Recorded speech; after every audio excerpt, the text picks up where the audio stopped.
All right, welcome back to part 3 of the webinar series, a multi-dimensional approach to building your personal brand. We've talked about planning and career mapping. We've also talked about building that professional and standout resume, some good stuff that we've discussed so far. But now you've gotten that call. We're at the point where you've gotten the call. They schedule for an interview. So now we're going to discuss kind of what to do in prepping for the interview, what to do within the interview, and most importantly, how to win that first impression. Because there's a question that could throw some people off, that can throw the whole interview off track, or can make you actually win the interview and make everything else you say irrelevant. You got the job off the first question. That's happened too before. And that's the question: tell me a little bit about yourself. Seems like such a simple question, Astin, but it is. It can actually be a difference maker. So before we get started, Astin, let's tell. This is Astin Godwin. He is a doctorate student at the University of Southern California. That's all I'm going to say about him, because I'm going to let him talk about himself. So Astin, tell us about yourself. So I'm going to tell you a little bit about myself, and I'm going to act like I guess that I'm in an interview right now. Okay, yeah. And if that works for everybody. That works. Hey, that's perfect. I'll start with my why. And my why is I want to build capacity within organizations that serve youth. And the translation of that, I want to make organizations that serve youth better, and through multiple ways. And I do that through a history that I've had with my professional experiences and my academic experiences. And I'll start when I graduated college from Auburn, and I had a bachelor's in political science. I joined the Peace Corps shortly after that and served in Zambia and learned a lot about myself, and it helped me know that I could build skills over time, and it built a lot of confidence, but it also allowed me to connect with diverse populations. After that, I came back to the States and started working for the Red Cross. During that time, I got my master's degree in public administration. I was lucky enough to work in a small Red Cross office and was able to wear a lot of hats. So fundraising, working with the military, disaster response, and it really built a lot of skills that centered around those areas that the Red Cross serves in. After that, I really missed my family, so I moved back to Georgia and started working for United Way. I worked in volunteerism for United Way and got to connect a lot of corporate groups with giving opportunities in the community, but also got to work with different sectors of the organization. So I got to learn a lot about what it's like to run a large nonprofit organization. After that, during that time, I started volunteering for an organization called Camp Sunshine, and it is an organization that serves kids with cancer and their families. They provide camps and other recreational activities to let people know they're not alone in what they're going through. I was able to develop some skills like developing outcome evaluations, and again, just working with diverse people and backgrounds and being able to connect them through programming to make their lives a little better. During that time, I got my master's in youth development leadership from Clemson University and found out that maybe I could be my own boss. So I started my own business called Making Good Trouble, and now I'm a consultant for youth development organizations and other nonprofit organizations. Right now, we're working on making them better at remote programming. So being able to bring people programming through their computer, their mailbox, or their phones. And like you mentioned, I'm a doctoral student at University of Southern California, and I'm getting my degree in organizational change and leadership. And that's it. There you go. Doctoral student, soon to be Dr. Godwin. That's right. So that'll be fun. That'll be a lot of there's a lot of different avenues you can create there, and there's a lot of different experiences that you've had. So that's very, very interesting. So we're going to break that whole thing down, because that's a popular. I mean, that's always the lead of an interview. Tell me a little bit about yourself. Hey, Corey, tell me a little bit about yourself. Or hey, Aston, tell me a little bit about yourself. And then you go into that whole thing, and I've made this mistake before. I have actually rambled on, and then I think I bored them at one point, and then I think one of the feedback items I got, which I greatly appreciate getting this feedback item, was that I said a lot without really saying anything. So that was a good piece of advice. We'll discuss that later. So some of the topics we're going to hit on is preparing for the interview, prepping for the interview. Okay, so that's a whole process there too. Getting not only mentally ready, but getting just kind of organizing your thoughts and kind of trying to anticipate what they're going to ask. We're going to talk about uh, the verbal side of interviews. Pacing, voice inflection, things like that. We're going to talk about nonverbals like eye contact, body language, things like that. So, and then we're also going to talk about, we're going to pick out, I guess, a couple of common questions. We're going to start with the tell me about yourself, and then there's another one. There's another few questions that we can kind of go through and say, hey, those are the most common, and and we can dive into kind of some of the best strategies to answer that. And we're gonna, by the time you get done with this module, hopefully you will be ready to embark on a professional interview yourself, and then inevitably screw a couple of them up, because let's be honest, we all have. So that's not the issue. It's, can I learn from it and build on the next one, and actually overcome what I did wrong. So, Aston, let's talk about prepping for the interview. I think it's important to be able to anticipate what kind of questions that you may receive. I think it's also important that you already, and I know I do this myself, when I'm driving down the road, when I'm in the shower, if I have any alone time, I kind of mentally try to prepare for some of the questions they're going to ask me. They don't ask me all the ones that I prepare for. Um, that's never happened at any single interview that I've been at, but it's also good practice to just be mentally ready for the ones that you do strike. Yeah, I think first it's you do need to do your homework. You shouldn't just show up to an interview ready to answer questions without any prep beforehand. Um, First of all, if you're not doing it, someone else is.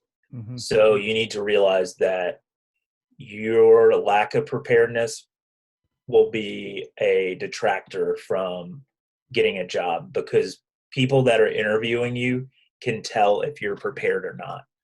And that doesn't mean that you have to spend hours of prep time before the interview, but dedicate, a little bit of time to think about things you talked about, like what you're going to say during that tell me more question.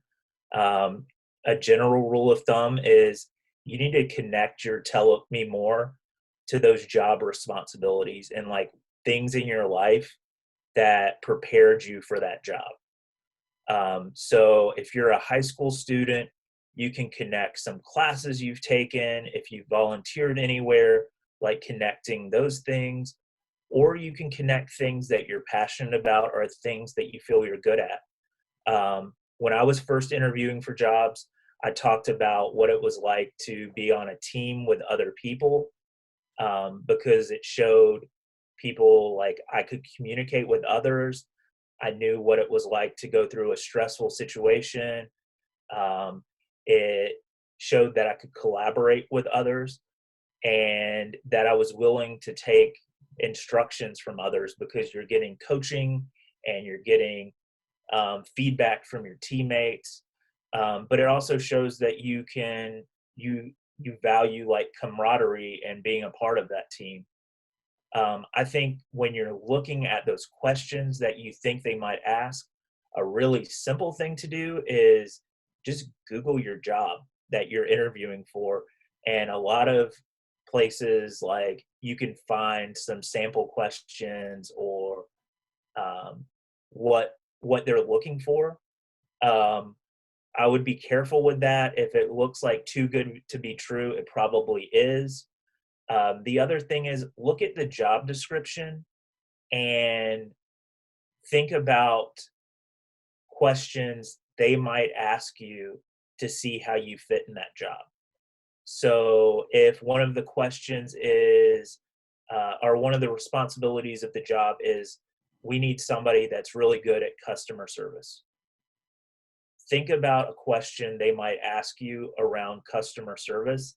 And one of those is probably, tell me about a time, or tell me how you would handle this certain situation. So it's never going to be like, the odds are it's not going to be the best situation you can face in customer service. And it may It's even going to be be, worst case scenario too. yeah. So be prepared to like think about how you would handle that situation, and what the best possible way of handling that situation would be. Or because right now in your career or what you're doing, you might not have a lot of experience doing it. So think about how you would handle it, not have you handled it before, and be able to communicate that with people. Yeah, that's a great point because I've interviewed at the point where I am now. I am a teacher and a football coach, assistant football coach, and I've actually been fortunate enough to be on a handful of head coaching interviews. And part of becoming a head coach of any sport, of any organization or any sport, any level, is dealing with parents. And inevitably, and I can prepare for this every single time, and I've gotten a little bit better at that question each time I've interviewed. But it's talking about how would you handle a situation where a parent wants to discuss playing time. That's that's been a question, and I've been on 5 interviews. That's been a question in all 5 interviews. So, for me, in the next one that I have, to not be able to handle that question would be at the fault of mine because I should be theoretically well prepared, at least to at least have a plan in place because I haven't actually been through that scenario, but I should have a pretty good plan in place. And I think sometimes I don't want to say when I missed that question, but when I gave a response to that question, I think I was just trying to anticipate what they wanted to hear versus, and I made that mistake versus what they actually uh, probably wanted from me was just a well thought out plan. So that's always good practice as well. So let's I also want to talk about like when you get there, you're sitting in the waiting room. Are you fidgety? Are you nervous? Are you bouncing around? Are you sweating? Are you slouching? Are you sitting up straight? Do you have strong body features? Those are some things that I feel like employers look at when they come and get you. I also feel like when you get in there, do you firm handshake? Do you make good eye contact? Do you say hello? Do you command attention in the room? So I want to talk about your actual voice when you're answering these questions. Um, and it's one of those things where when you're in the interview, you want to speak from your diaphragm. And I tell my students this all the time. You know, in the when you're on when you're on camera, you always want to speak from your diaphragm because you can project a little bit louder without shouting, and your voice sounds more powerful. Versus when you talk from just your throat and your voice box, it just kind of sounds like this, and you sound very meek and meager and unconfident. Versus very confident when you speak from your diaphragm. And I didn't change volumes; I just changed kind of where the voice was coming from and the energy that it was coming from, and you could kind of see the inflection in my voice. So if you were to ask me a question, and I respond to you like this in a deep, powerful voice, or just in a powerful, booming voice, whether and the same can be said whether you're male or female, it doesn't matter. You don't necessarily have to have a deep voice. It just has to be a room filling type voice that exudes confidence. That's a great point. And I think one way to figure out your voice and find somebody like Coach Burton, like you're a good person for this. Like if somebody was looking for a job, find someone that you value their perspective with and do a mock interview with them. Like come to them and say, here's the job I'm looking for. And I just want to run through this with you. Mm-hmm. And they'll ask you questions that they think that um, that employer might ask, but also ask them what they think about your voice, because you do want to practice that. Because if you're like, you don't want to be the meek sounding person where they can't hear what you say, but you also don't want to be the overly loud person where they don't want to hear what you're saying. Right. And they're just focusing on the volume and not the content that you're delivering. Because everybody that has an interview, you have something of value you should share, but you want to make sure that the way you're sharing it resonates with the most people possible. Mhm. And the way you do that is by practicing. And you're going to have to be slightly uncomfortable or really uncomfortable when you're practicing, but find people in your life, like at your school, your coaches, your mentors, your parents, to practice those things with you. Because and find people that are going to give you good and critical feedback too, so you can better yourself. The other thing I would say is, um, as far as your volume and your voice goes, um, this might sound cheesy, but it's important that you kind of like warm up your voice a little bit before you go into those interviews, because the last thing you want to have happen is like you can't get what you want to say out. It sounds funny. So just like make sure you're warming up your voice, take some deep breaths before you walk in, um, talk a little bit, like call somebody on the phone before you go into the interview so you can get your voice warmed up. Mhm. So it's not like you just woke up out of bed and this this is just you opening your voice up for the first time.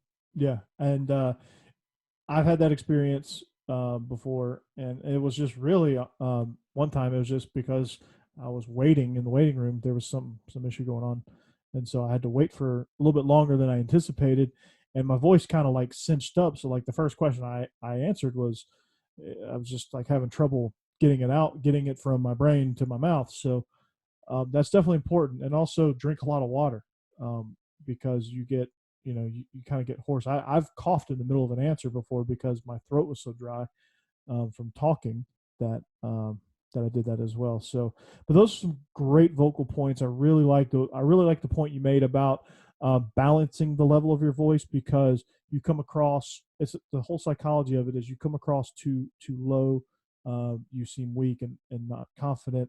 You come across too loud or too resonate or too booming. You also come across as I'm trying to overcompensate by shouting, and that's one of those things that turns a lot of people off as well. So you got to find that perfect balance of your voice, and every voice is going to be different.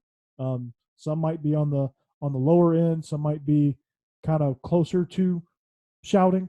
It just depends on you personally, Yep. to figure that out. And excuse me, and it's going to take also getting that good feedback. So also One, oops, sorry. One thing I wanted to add that you talked about is it's generally okay to bring like a bottle of water with you to an interview. Like come prepared for that. mhm. Because like you said, you might start coughing or you might It just like, happened to me. I just yeah. provided a good natural example. I started. So yeah, bring that water with you so you can take a sip of water, and then move on with it. First of all, it shows people like you're prepared and you're thoughtful, but also it lets you continue to be able to talk. The other thing I would suggest is bringing like a cough drop with you, Mhm. because if you do notice yourself getting caught up in coughing, you pop that cough drop in and it can cure that real fast for you, because the last thing that you want to have happen is you don't get to say the things you want to say because you're so busy coughing that you can't get it out. Right. And you talked about drinking a lot of water. The thing I would suggest very last before you go into an interview is go to the restroom, Mhm. use the restroom, but it's also a good time to kind of shake your like nervousness out. Kind of hum a little bit in there to get your voice warmed up. Mm-hmm. and just kind of prep yourself, because you want to make sure that you're clean and you're presenting the best version of yourself. It's not being like an ingenuine or a fake version of yourself. It's the best version of yourself Mm-hmm. that you can put out there, and seeing that mirror in the bathroom can help you do that. Exactly. Exactly. And speaking of um, presenting the best version of yourself, it's also those nonverbal cues that these employers see, not only when you're sitting in the waiting room, but when you're sitting in the hot seat, because a lot of times that hot seat can be very uncomfortable, and that's by design. I've sat at the head of many a table in that hot seat, and sometimes I felt really comfortable, and sometimes I didn't. And there's different settings that interviewers will do to make you feel not like totally uncomfortable, but just kind of put you just not in that comfort zone to where they want to see how you respond to that pressure. So let's talk about some nonverbal cues. Let's talk about the waiting room first. Is it good practice, to sit there, feet flat on the floor, looking straight ahead? I mean, what are your thoughts on looking at your phone? And if you're in there for any period of time, um, about getting up and walking around. I so some of these I'm going to say are just like my preference. So Mm-hmm. take it however you want to. But what just the mentality of it, whenever you pull into the parking lot for the interview, just get your mindset to the place that the interview starts then. So, because you don't know what's going to happen once you take step out of your car or how you got there. But as soon as you walk in the parking lot, that's when your mindset should shift to, this is the interview. Whatever happens next are things I'm being judged on, and also things I'm judging the company on or the place you're interviewing. So make sure you're already like dressed the way that you want to be dressed, and also how you carry yourself is going to be really important. If you look like you're uninterested in the job, or because honestly, and for right or for wrong, it's about perception and the people in that interview judging you on whether they think you'd be a good fit for that job. Mm-hmm. So when you walk in, you want to carry yourself like upright as much as you can, and just be confident but not arrogant. Take that Right. deep breath, and when you speak from a place that you have something to say that people need to hear, and that what you're saying has value. So it goes back to what you were saying about making sure you're coming from your diaphragm, and make it know, like, your interview's already started. So when you go to the reception or you go to the person you're supposed to let know that you're here for the interview, that's already started. So you want to be like courteous to that person, ask them how their day's going, introduce yourself to them, because inevitably your interactions in that waiting room are going to get back to the people you're interviewing. So keep that in mind.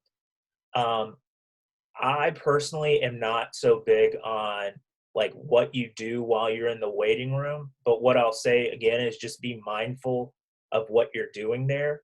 So if you're going to stand up, make sure you stand up and be aware of the people around you and acknowledge them when they walk by, because eventually, hopefully, there'll be people you're working with, and the last thing you want to be is someone that was like considered or perceived disrespectful. So at the very least, just give them like a little hand wave, or the head nod, or say, hey, how's it going? um, and it's also a time for you to start interviewing people. So if they don't respond back to you, you could be like, and it's a lot of people that didn't respond back to you, maybe that's not the place you want to work at. Like, but if they're very nice and pleasant and that's what you're looking for, you start to learn if that's a good fit for you. I wouldn't recommend being on like YouTube or playing music or anything like that in the waiting room, um, because it is a professional place, and you don't want to be a distraction to their everyday operations. But if on your phone you have like some notes that you have about the interview, or if like looking at a picture of your grandmother or your mother or your family or something will help get your mind right. Like I say, do the things that will put you in the best position to interview. But once you go into that interview room, make sure your phone's on silent, away, and like it doesn't exist. Um, so those are some of the things I would suggest before you even walk into the room. And once you walk into the room, you want to be confident once you walked in, because the mentality I take is it's my job to lose. So I just need to convince you that I'm the right fit. And the other side of that too is you want them to convince you they're the right place for you. So interviews are always two-way streets. So you want to maintain that, and it's more of a conversation. And going back to previous statements, like you want to have questions ready to go for them. And it doesn't have to wait till the very end. If it's a natural fit for that dialogue to take place, you could ask them a question after they ask you a question.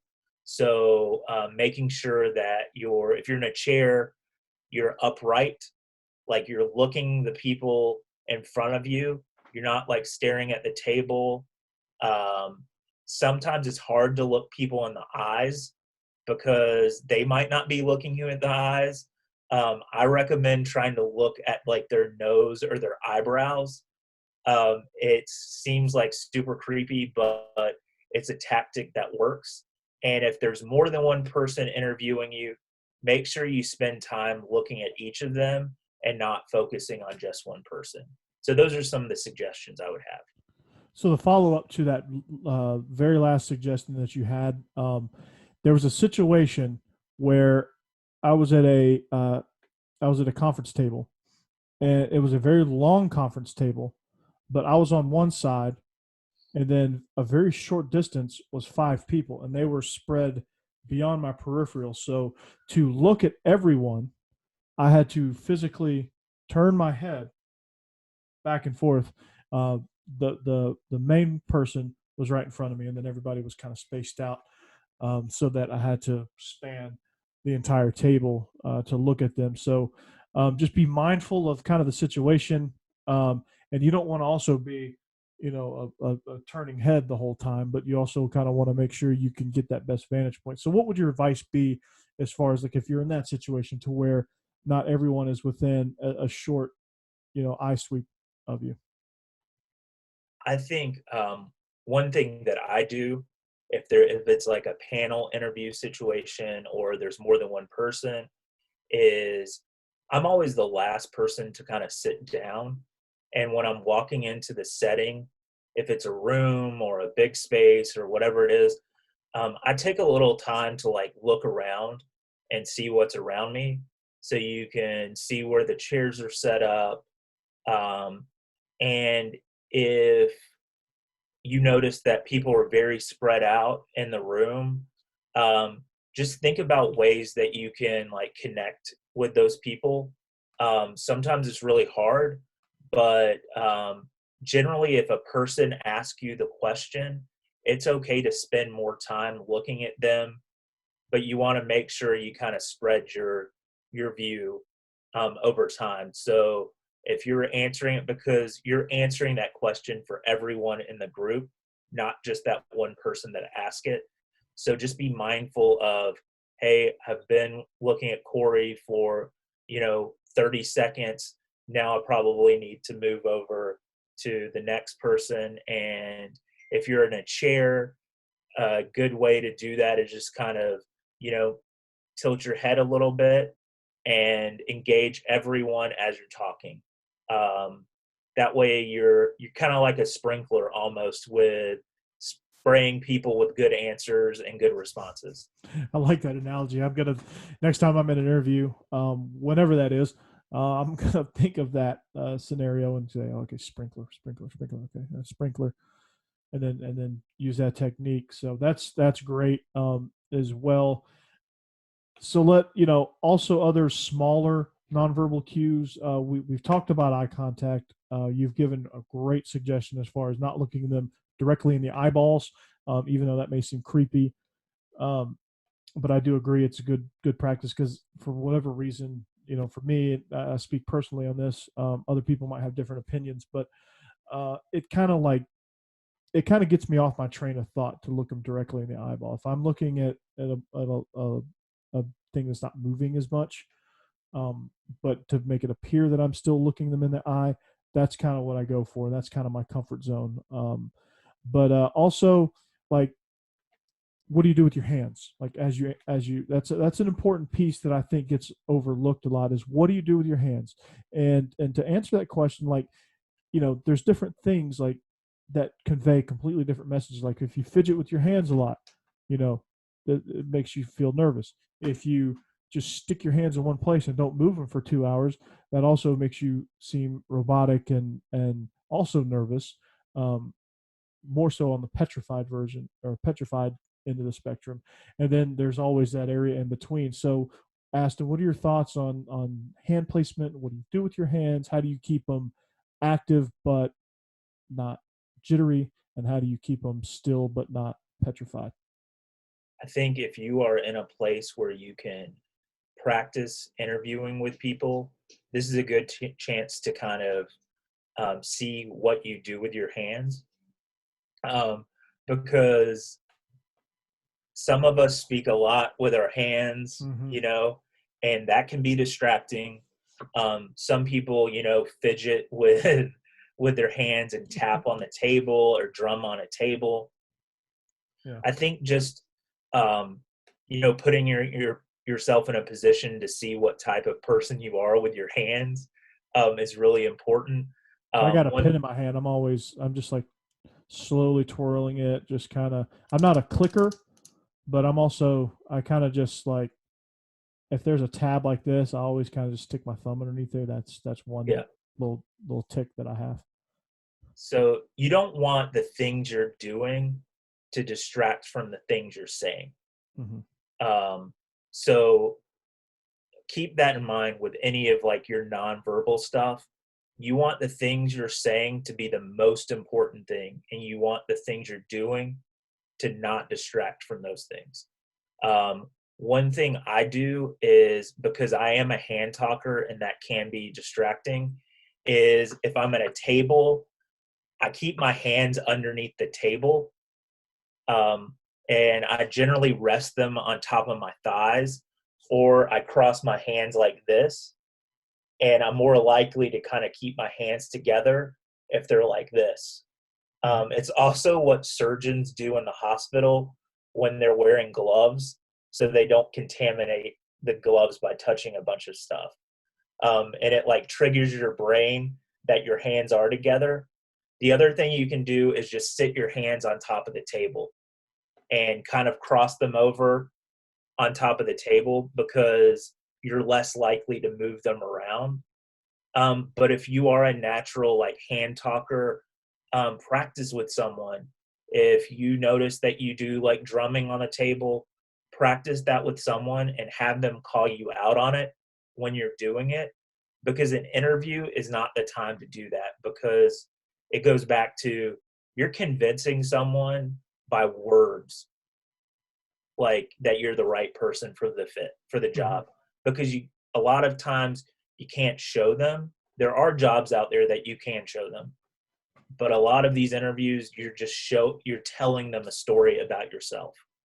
Yeah. So don't make a part of the story the things you're doing with your hands. Right. Right. And that's so important. As long as you're just not distracting with your hands, I think it's good. I think a little bit of a natural, like very subtle hand movement. Like sometimes when I'm talking, I'll kind of move my hand at the beat. A lot of times I'm a big hand roller, so I do this a lot. And then when I get really excited, my hand like goes up, and like I start like going up with it like that. That could be distracting. I've got to like mentally block that in myself, and I think I've done a better job of doing that. But it's something that I'm aware of, and that's going back to part one, is understanding development areas. Some of my nonverbal cues can be distracting.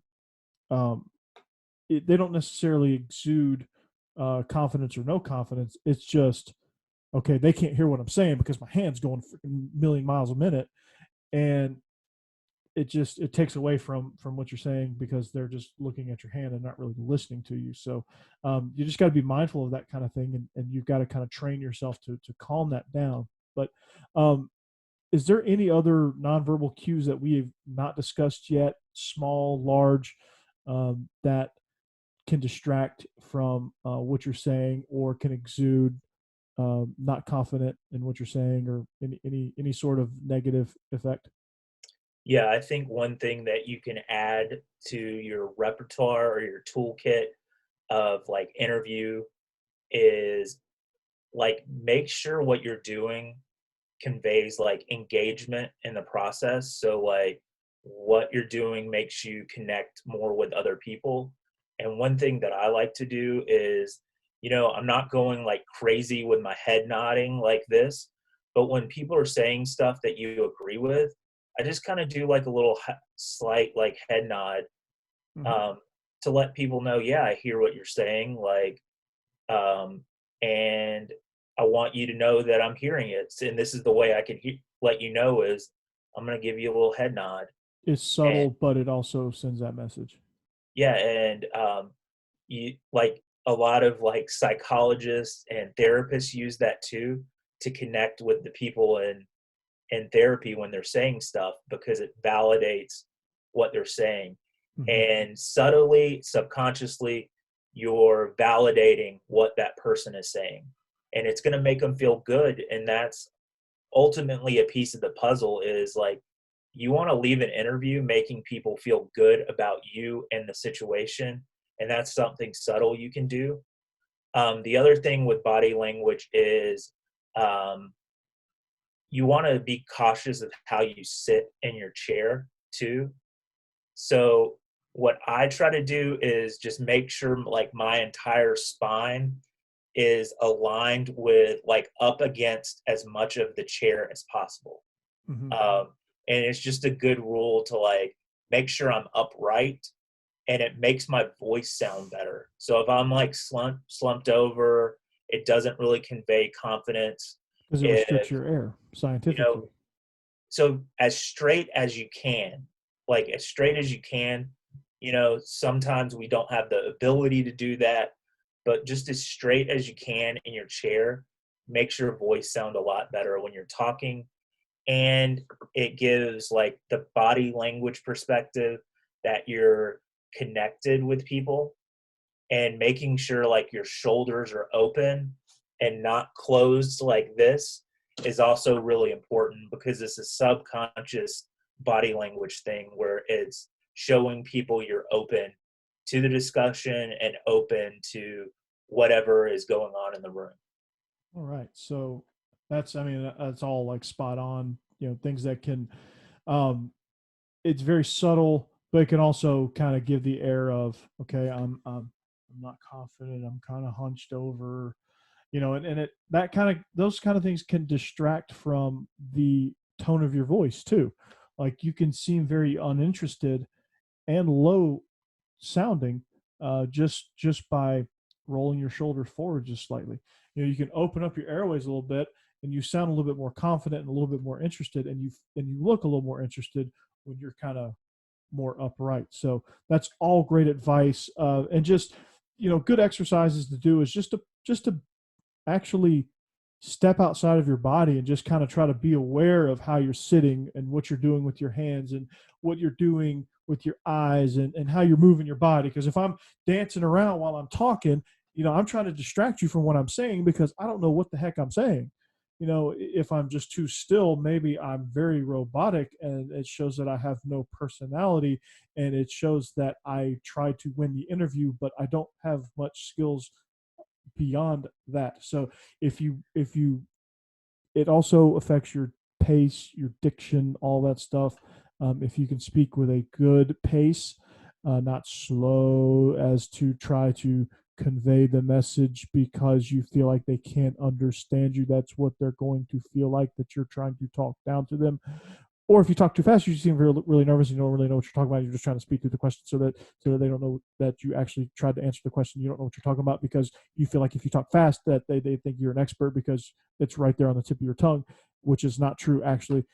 What's true is if you speak with a good pace, it shows that you're confident and that you're not in a hurry, and it shows that you're not trying to talk down to them. It just shows that, hey, I'm just trying to engage. I'm just trying to say, hey, I'm a good fit for this role. So that's all great advice. So let's go back to the first question that we talked about from the top of the segment. The tell me a little bit about yourself. The importance of it can be a difference maker. Um, you know, set aside all the nonverbal cues. Set aside all of the verbal stuff, whether you're shouting, whatever. Set aside all of that. If they get your message, let's break down the type of things that you need to do with that question and the type of information that you need with that question. We alluded to it earlier. It was a kind of a, hey, let them know, tailor it to the job that you're going after, tailor your experiences, uh, and the stuff that about you. Like if I'm going to interview for the news director job at WKRN, I'm not going to tell them about. I'm not really going to go into great detail about cover three and how I coached, how I led, Hillwood's offense to record numbers in 2018. I'm not gonna say that because it's not relevant, and I'll just be like, okay, this guy's just rambling. So, what are some things, Astin, that we can do with that question that would make the difference in winning or losing, or potentially losing this interview? I think the first thing to be aware of is probably 90% of your interviews are going to ask that question in some form. Mm-hmm. And it's probably the only question you can say, like, I can prep for with a lot of confidence that it's going to be asked. So you have some time to craft that response or create a response to it. I think, like we said earlier, just do your homework about the job and think about what you have to offer as far as the job. And you want to tell a little bit of a story, like it's a little bit of story time. And you can do that a couple of ways. You can literally like write out a script for yourself about what your response is going to be, and word for word, just practice that, making sure that you keep your humanness and not turn into a robot, like we've talked about. Mm-hmm. People want to see that you're human and not a robot. Um, the other way is like you can write out bullet points of like highlights that you want to talk about. So when somebody asks you, tell me more, tell me a little bit about yourself, that you're able to cover those bullet points and you can kind of fill in the gaps a little bit. Just a general rule of thumb is if you last more than 2 minutes on your tell me more, people are probably going to stop listening. Mm-hmm. It's not meant to tell your whole story of life. It's supposed to talk about the highlights of how you're going to position yourself for that job. So it's not telling your whole story. It's not telling your bio. It's telling like a Twitter post, like 100 and whatever characters you have now, very short time, what people need to know about you and why you're a good fit for that job. Exactly. And just being concise and clear with that information lets them know that you're an organized person as well. Lets them know that you did spend time preparing for this because they will see with your answer that it exudes that you did your homework on the job, not only the interview process, but the job itself. And you know that, okay, I told them about these experiences. So that person must know what this interview, what this job's about. And, they're probably going to, I'm not saying you're going to 100% win the interview with this question, but it is one of those things that can sway the momentum either against you or for you, in the sense of, okay, this interview is going to go really smooth if you win this question, or it's going to just, or you're going to spend the rest of the time trying to recover if you don't win that question, especially if you ramble. And I've had scenarios where I felt like I did a good job of recovering. I've had scenarios where I never recovered, and I've had scenarios where the rest of the interview was, you know, a breeze, and it was more of just easy conversation of like just small talk, because I got offered the job based on that question. So I've kind of run the gamut of different experiences just with that question alone. So it's a very important question. So you've got to kind of take your experiences, which in my case, in your case, is a lot of different experiences. So I've worn a lot of different hats at a lot of different places. I've been a video editor, I've been a coach, I've been a production assistant, I've been a radio host. I spent one day selling grill sets. I've done a variety of things, and I've had a variety of life experiences outside of the professional world too.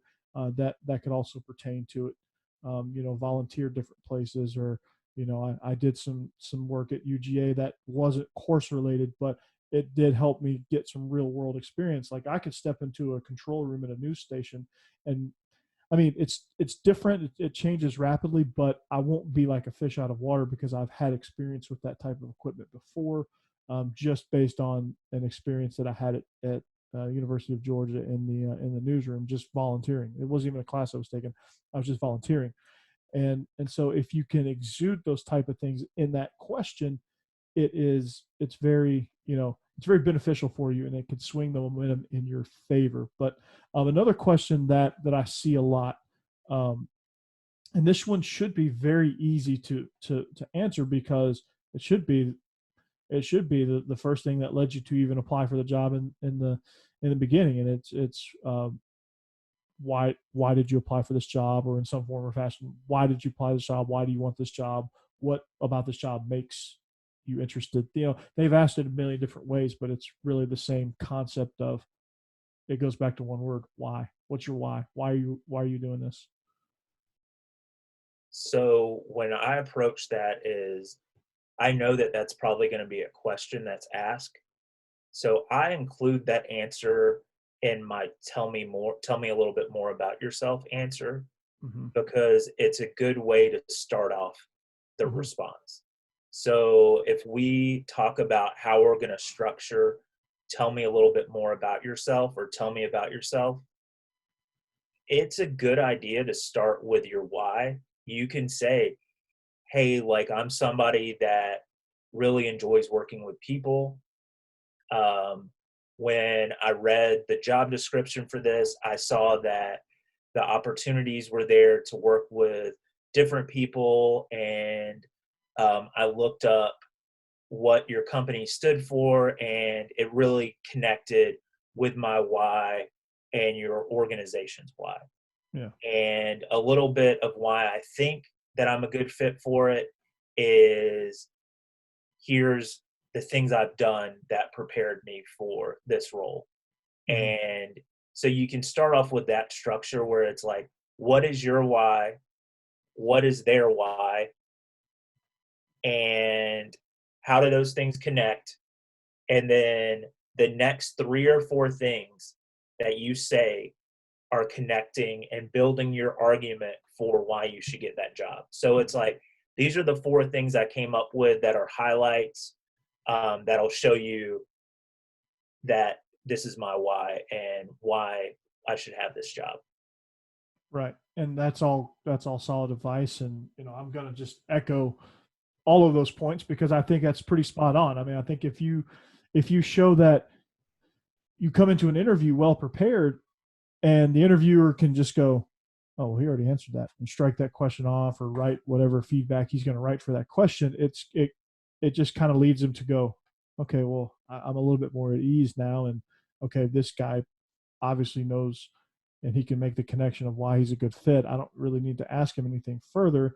They might actually start getting into more job specific questions, which is a good scenario for you to be in, because it breaks down that first wall, and you get kind of past that first filter of, okay, this guy's a good person, this guy's in it for the right reasons, now let's ask him job specific stuff, so that we can figure out if he's how he fits within the specific role, not how he fits within the company. So another question that I've seen asked, and I've answered it probably 5 different ways every time I'm asked it, but this is a pretty common one that you can pretty much expect. But it's not necessarily what would you do in a certain type of situation, but it's tell me about a time that you have dealt with a particular situation, like a unruly coworker, or and it's usually never a positive situation. But tell me a time you've overcome something, or any sort of tell me about a time when so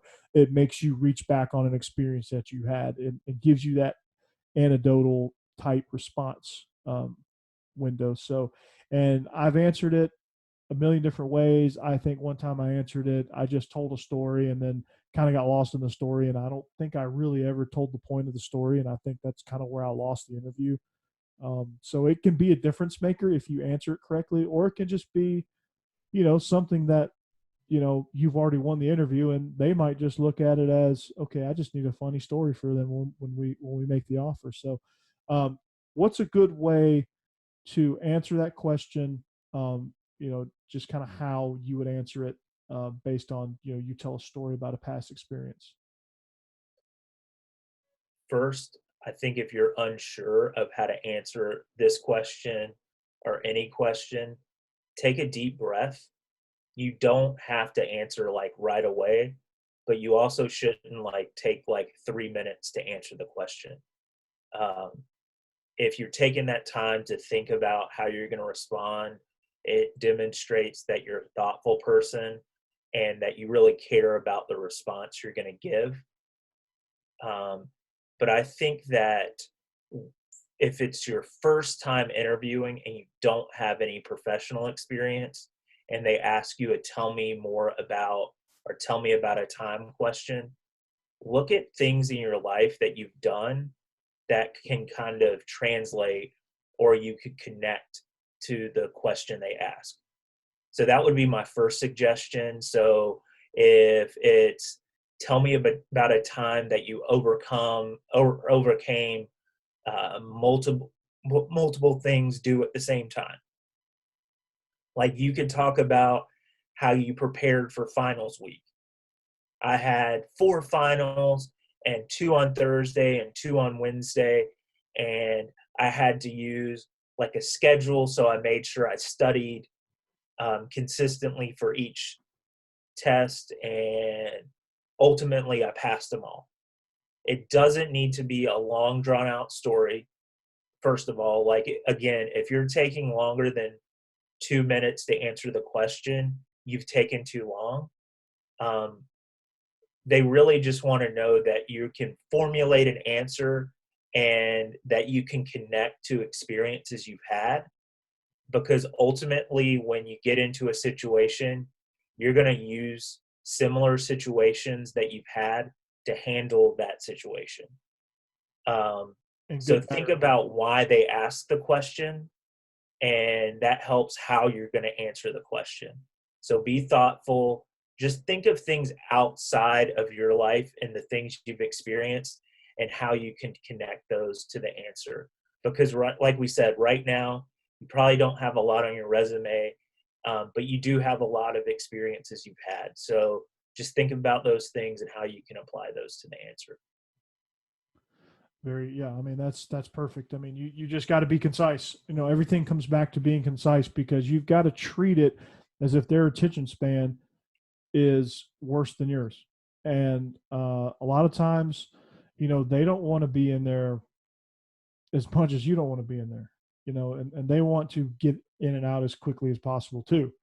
They don't, because you're not the only person they've talked to, so there's probably a little bit of fatigue involved when it comes to, the interview process. So you've got to be mindful of that, and you got to be mindful of their attention span, because after 2 minutes, anything you say probably won't be heard, or probably won't be digested the way you intended. So lastly, a question that you may or may not get. I've gotten it a couple times, but there's also been times where I've prepared for it and didn't get it. Would be, tell me about, some weaknesses that you have. And I've always heard, try to turn a negative into a positive, say, hey, I'm a perfectionist and I try too hard and stuff like that. But to me, that kind of sounds fake. But there is a way to craft it to where you're not cutting yourself down and pointing out a bunch of flaws, but also to let them know that you're human and you're not perfect and you're not a robot. So there's got to be that balance. So you got to find that balance in your answer. And Aston, how would you find that balance? I think that this is one of those questions where it's kind of a coin flip. So there's going to be people out there that no matter how you answer this question, unfortunately, it's not going to be the right response for them. So, but that could be helpful for you too, because ultimately, if it's not the right response for them, you probably weren't a good fit for that job anyway. So just be honest with yourself, but also being thoughtful about how you're presenting yourself through your words. So, for example, one thing that you could say if you don't have a resume, so if you asked me that question and I was 18 years old and looking for my first job or second job or first professional job, I would say one of my weaknesses right now would be my lack of experience. And I would add to that, I'm doing these things so I can gain that experience. So Mm-hmm. I'm going to interviews, I'm trying to get employment so I can get that experience. The other thing you can say is um, one of my weaknesses right now are, um, you know, even you can be honest. Like you can say, I have a weakness in time management, but these are the things I'm doing to better myself Yeah. because I'm self aware enough that I know I have weaknesses, but here are the steps I'm taking to kind of rectify or make those things better. You Right. don't want to just say like, I don't listen to people, I'm never on time. Like you want to think about things that you're doing, about yourself, and it's not that you're going to make them a strength, but you've put things in place to um, like not make that drawback to hiring you. Right. Um, so you don't want to take away from your hireability by answering that question, but you want to be honest. But you also want to show people that you recognize it's a weakness and you've taken a plan of action to address those things.